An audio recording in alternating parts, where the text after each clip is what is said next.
What happens when we decide to listen to our inner voice despite the fear we feel? Is it possible to find growth and transformation on the other side of fear? This time, I spoke with Duncan MacLachlan, a resilience champion, a reinvention expert that believes in developing business from the inside out. I am José Antonio Morales, and you are listening to a Deconstructing Fear interview.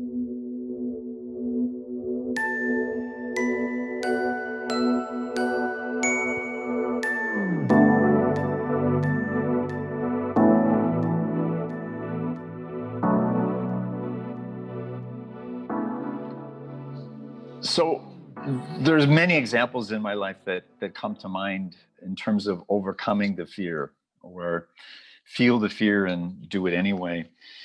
But I think the most prominent example for me was in 1990 when I'm sitting in front of a doctor who's telling me that I have 2 years to live. And he's telling me I have 2 years to live because I have an HIV infection that has really taken a toll on my immune system after 5 years. And I had a sense that I might be infected, but I wasn't sure. And at the time, there weren't any treatments. So once I had arrived at this moment of this interface with the doctor, of course, my first reaction was fear. That's our normal reaction. And I remember being kind of stunned, not totally surprised, but in this kind of space of being stunned, in the space of being fear.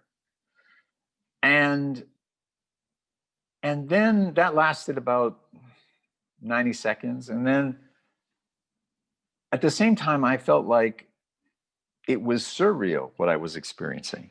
That this, I mean, I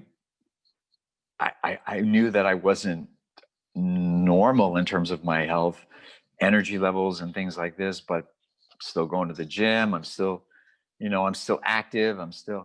So there was part of me that also didn't quite believe it, but for sure there was fear. And the whole era at that time, there was so much fear, so much stigma.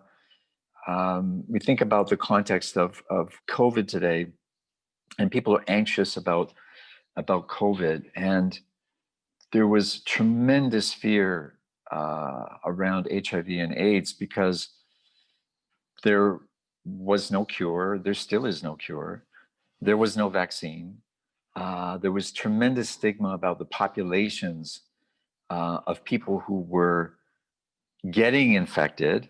At that time, it was about gay men. It was about IV drug users, people who were working in prostitution, Haitians, and nobody really understood what was going on. And what I knew was that people were dying all around me.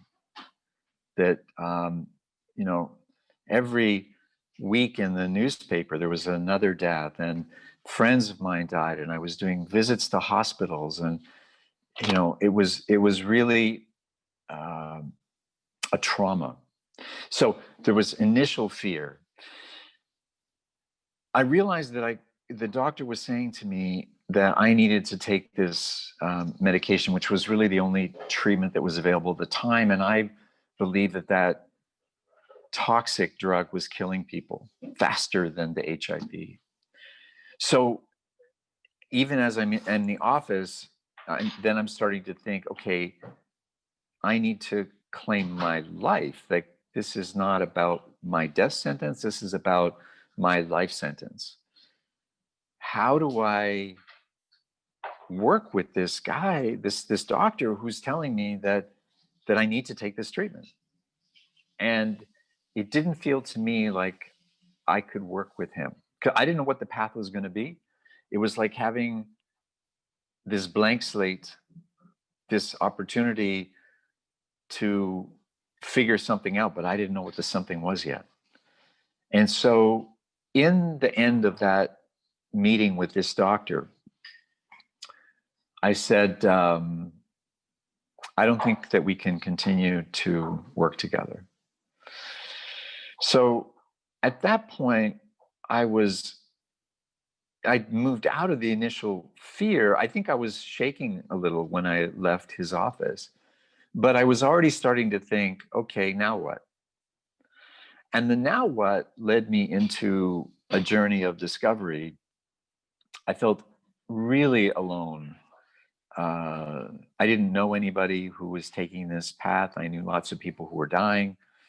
I didn't understand anything more than kind of mainstream medicine, and there was this idea that with the virus, it was very much attack the virus, like try and kill the virus, and the treatment also attacked the entire immune system, not just the virus. And somehow in my head,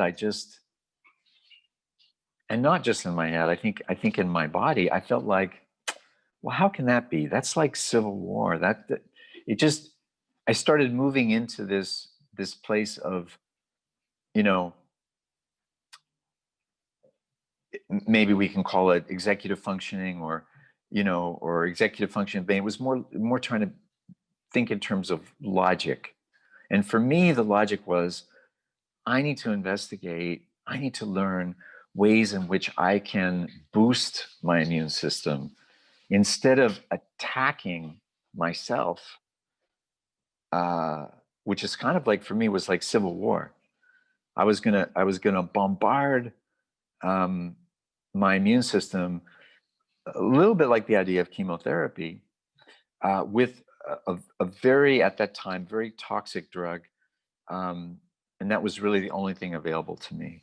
And I felt like people were dying from it. So it was overcoming that fear and then starting the journey. And the journey continued for 14 years after that without taking any HIV treatment medication. Of course, there were many treatments, several generations. I think I joined around the 5th generation of drugs, which were much less toxic. This was in 2004, which were much less toxic and much more effective. And during that 14-year period, I was exploring complementary therapies, holistic health, other ways of looking at health. Traditional Chinese medicine became a primary modality for me. And I essentially created this health map, this roadmap to health for myself. I found other people to join me. I helped to create a community, mostly because I wanted to learn from them. And so I started teaching holistic health and complementary therapies, and I just had this curiosity and this kind of explorer mentality. And I think I discovered along the way that by stepping out of my fear zone, I could create. People say to me sometimes, well, were those things you would have done anyway? And I say, well, to some extent, yeah. Like I discovered yoga, which I still practice to this day. I discovered meditation, which I still practice to this day. Different forms, mindfulness. So there were things that I discovered that helped to promote health, that move us out of a stress response and a fear response, that I lean into today, because COVID for me has kind of triggered some of that trauma and some of those memories from the 1990s and beyond that I thought I had really dealt with, but there's roots there that are still present for me. So I think to say more about the fear and what sort of the thought behind the fear, or what it represented for me, it represented the hero's journey. It represented challenging authority, because today we all have access to, many of us have access to internet. Many of us can go online and look up certain conditions or ailments. And I think there's been a lot of that with COVID. But at the time, at least in the culture that I was in, which was Western culture in Canada, it was to sort of challenge a doctor was really challenging power and authority. People looked to the doctor for the answer, and in that fateful meeting with the doctor, when I walked out of his office, I didn't have a doctor, and I wasn't able to find a family doctor for another year and a half. So I was really on my own. But that was to challenge authority, but it was also to state my right to determine my health for my body. And quite frankly, nobody really knew the answers. And the doctors, you could feel the fear. I could feel their fear. I mean, I'm a fairly sensitive guy, but I could feel his fear. I could feel the fear of wanting to prescribe, knowing they knew that the drugs were killing people, but there was nothing else to offer. And when you're a doctor and you have a patient who's looking to you for the prescription, I had a good friend of mine, and he had gotten the prescriptions, and actually there was a second drug, and he told me that he had gotten it, filled the prescription, and it was sitting in his medicine cabinet. And every day he'd open the medicine cabinet and say, I don't want to take this shit. And he closed the medicine cabinet and he wouldn't. And finally his doctor said, what's up? Are you taking? No, I haven't taken it yet.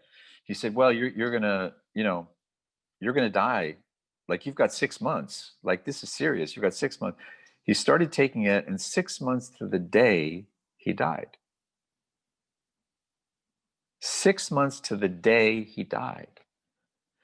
So the fact of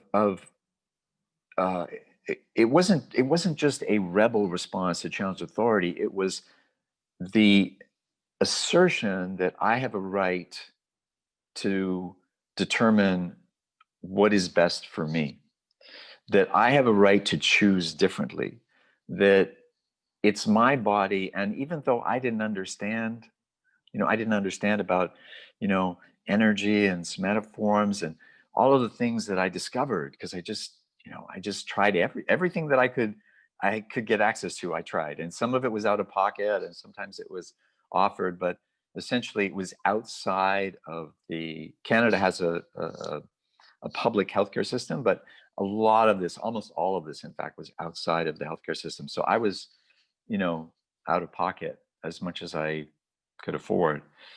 And it was really about saying, I need to follow my own intuition. I need to follow my own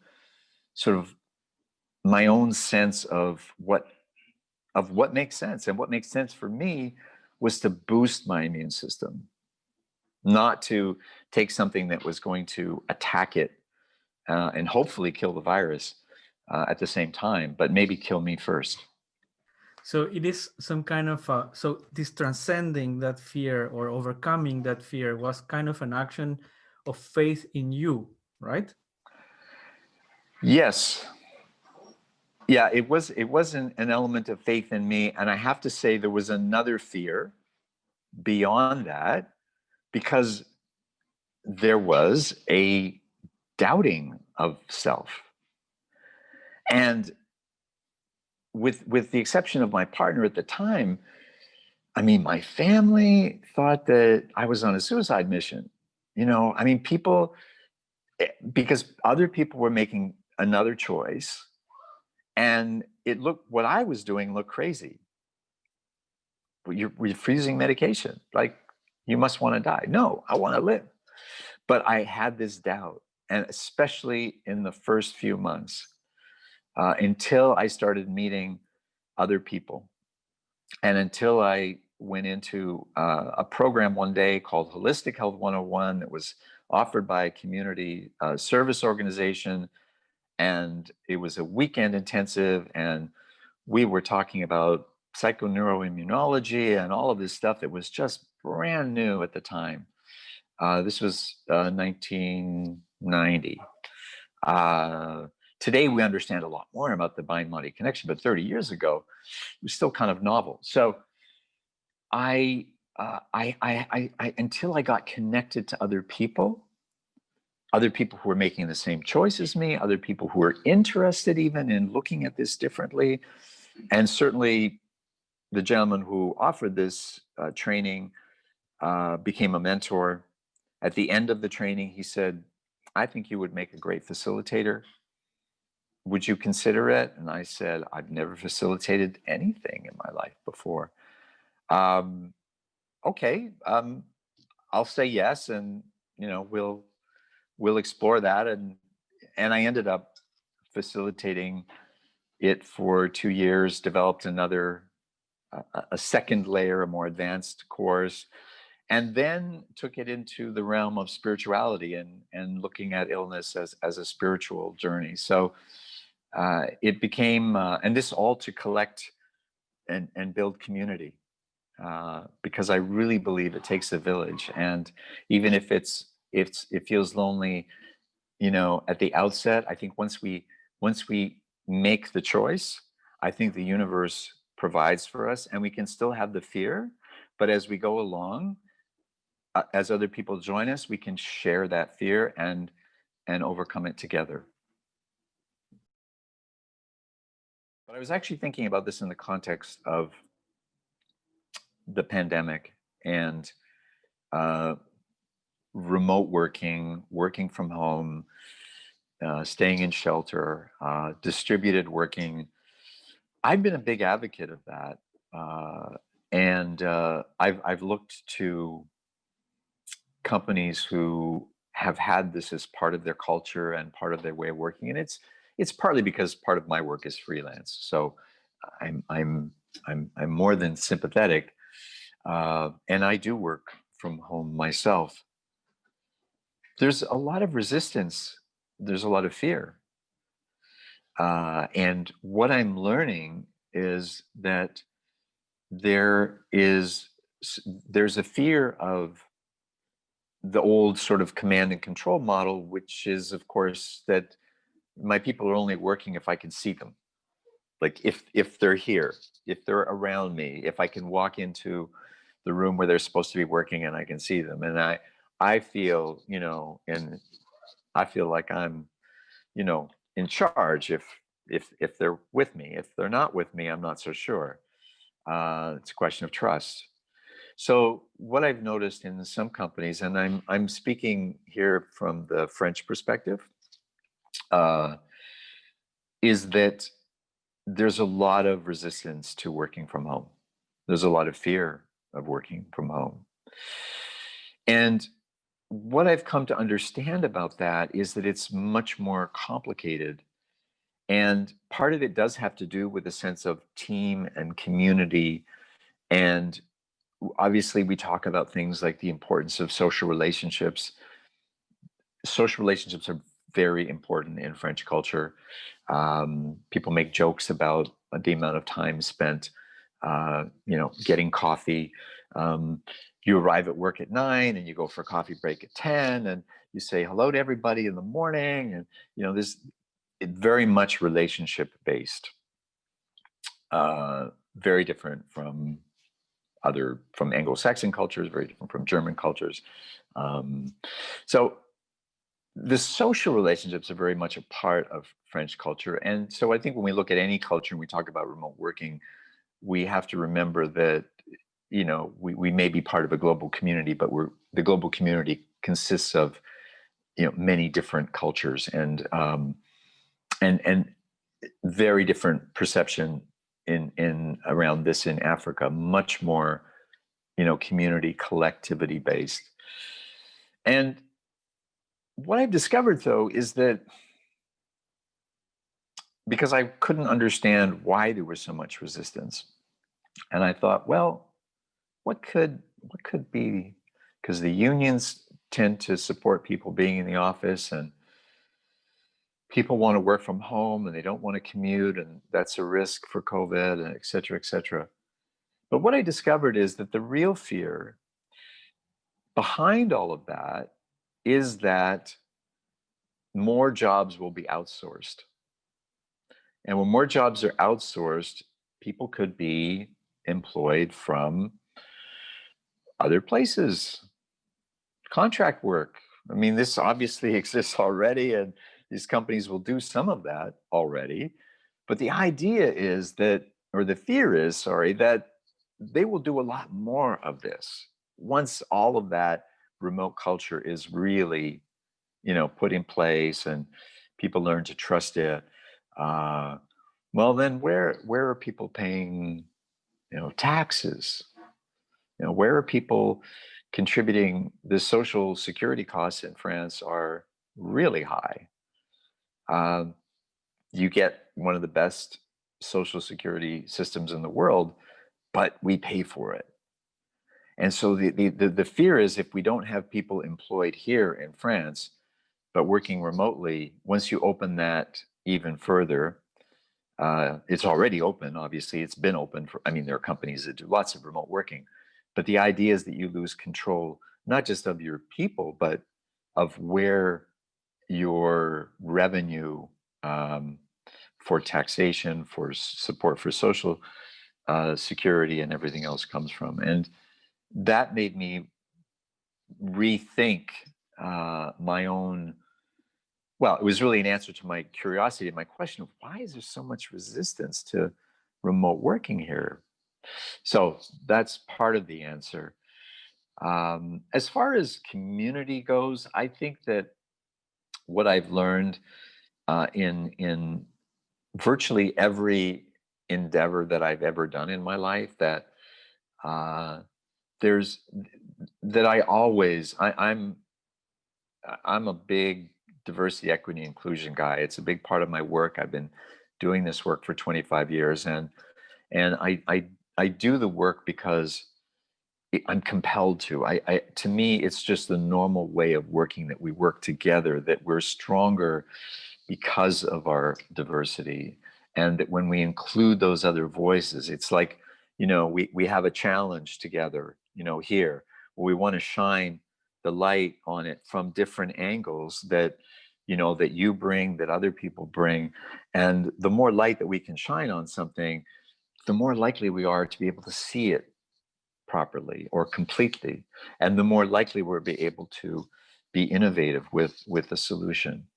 So however we define our community, we're all part of an ecosystem. And the way of looking at the way biomimicry, for example, and thinking about design from an ecosystem point of view, is that we're all connected, and we're all part of a community, and we may as well leverage that for our benefit. So in my example with the story, I started off alone, but part of it was seeking out relationships with practitioners who were teachers for me along the journey. It was seeking out other people who were making this choice, but who were invisible. It was seeking out learning opportunities like the workshop that I mentioned. And so that creating the community, I'm very drawn to the South African, but it extends into other parts of Africa as well, this notion of Ubuntu, which is I am because we are. And so while it's a hero's journey with a whole bunch of support around it. I'm talking about my own life. And I think that often we stay in fear and we stay in trauma, partly because we are in systems that do not support our journey, right? what happens with these communities when they become illuminated, when they see more than they could see before? When they become illuminated, when they can see more than they can see before, I think that's where we have innovation. That's where we have creativity. That's where we have resourcefulness. That's where we have resilience. That's where we have regeneration. That's where we have collective responsibility. What we can do is to build purpose and freedom and connection is limitless. I think I think that definitely we have to leverage coming together. I think we definitely have to leverage community building.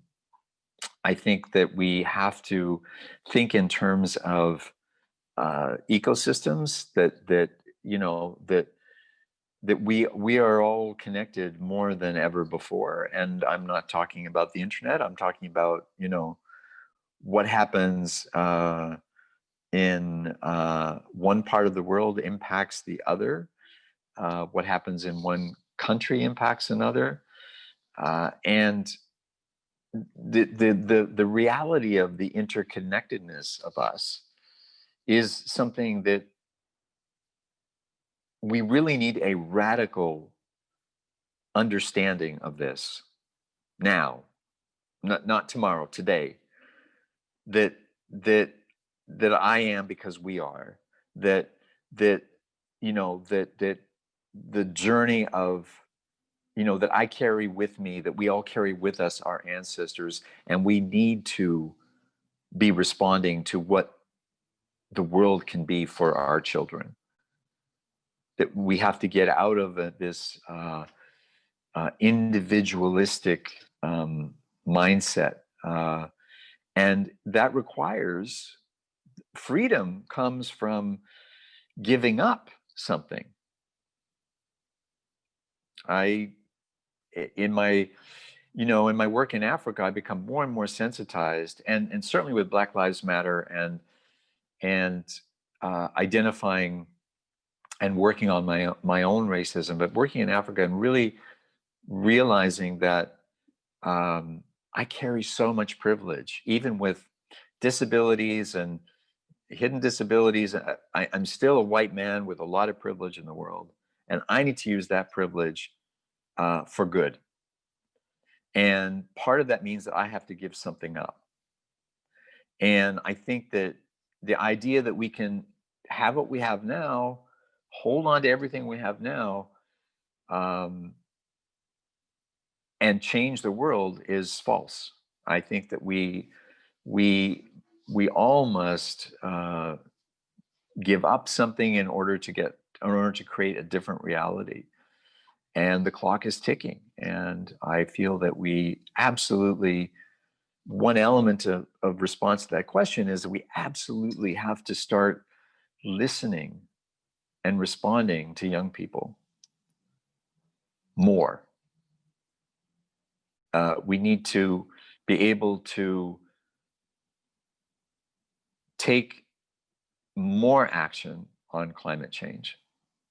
We need to seize the opportunity of the pandemic to address systemic racism and inequalities more. And it's not that it has to happen everywhere all at once, but the more that we do it, the more that we all sort of say, I'm in, let's go, the more momentum that will carry and the more change that will create. But the reality, I believe, is that none of us are free unless we're all free. And even though that is aspirational, of course, idealistic, of course. When I was growing up, my mom would say, she'd shake her head and she'd say, "Oh, Duncan, you're too idealistic." And she would say that to me because she thought that I was a dreamer. She thought that, you know, I was going to have it hard in the world if I had this idea that the world could be a better place. And now she's so proud of me because of, you know, the choices and the ways that I help other people. But let's dream and let's be aspirational, idealistic, and let's take action.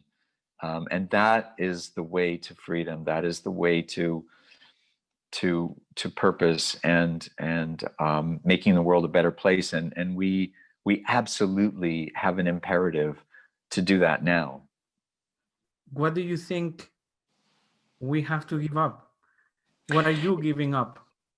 It's different. It's different for everybody. One of the things that I'm giving up is feeling like I need to say what's right. When I have what I have learned and discovered is that in really going much deeper into privilege and particularly racism and inequality, and understanding a different way, again another different way of looking at the world, is that I cannot hold on to a fear that people might not like what I have to say. And so what that looks like is that I take more risks. I'm doing it right now with you. I'm being much more emphatic than I used to be. I really believe in the urgency of that, and I believe that we all have we are all unique, and we all have therefore a unique contribution to make. It's not for me to say what your contribution is or what someone else's contribution is, but we are here to be the best version of us. And so I need to be the best version of me. And at this point, the urgency is, why wait? There is no time to wait. If I feel like there's an injustice, I've always been motivated by wanting to make a positive difference. That people used to say 25 years ago that was too vague, but it's been true. It's something that I've committed to my whole life, and so I want to be about making the world a better place. And in order for me to do that, I need to call stuff the way that I see it from my perspective. And some people will follow because I'm speaking their truth also, and other people might not, and that's okay. So part of it is taking a risk, and there are other projects that go along with this around resilience. And one of the things about resilience that I think is often missed is that resilience, which I define as our adaptive capacity to change, exists within systems. And those systems may be systems of oppression, maybe systems of poverty, maybe systems of racism.